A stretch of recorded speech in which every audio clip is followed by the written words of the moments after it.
every time during this year and this season, you probably are familiar with All Hallows Eve that happens in Ohio Village. Well, because that's going under a renovation, Neil Thompson here and the team here at Ohio History Connection created a brand new event for you to still have some fun, a little bit of fright, and a little bit of history. First, it's good to see you. It's great to see you, Cameron. So talk about, obviously, the need to create this event and what you guys wanted to do. Absolutely. With Ohio Village closing through 2026 for a renovation project that we've talked about before, we had to come up with something new, maybe a little bit different. You also see some of the same favorites that you might have at All Hallows Eve. But the bottom line, it's an opportunity for us to give our visitors new experiences and a new and fun way to celebrate Halloween here in Central Ohio. And what a great space, Fright at the Museum inside. What are some of the activities and things people and families are going to be able to do? Well, Fright at the Museum is a play on both All Hallows Eve and our Night at the Museum event. Love that event.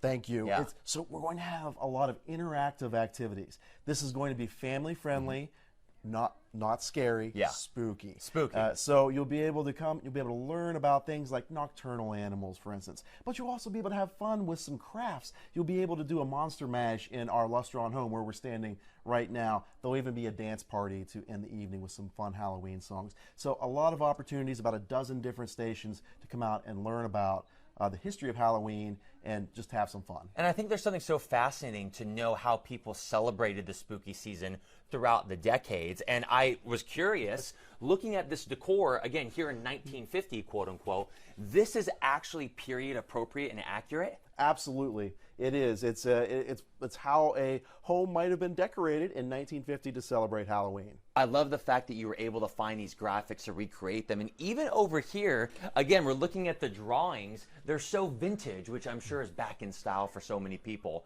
How does the event work, Neil? How many times is it going to happen? Do tickets, are they appropriate or available? How does that? Tickets are available right now at ohiohistory.org. Okay. The events, we have two opportunities, 6 to 9 p.m. This Saturday, October 19th, and again Saturday, October 26th. Look at this. And I'm just, again, so amazed that you were able to find things like this to make it like the 1950s. So coming up on Good Day Columbus, what are some of the things that we're going to do next? We are going to explore the Lustron home here and talk a little bit more about how it fits into our Halloween plans.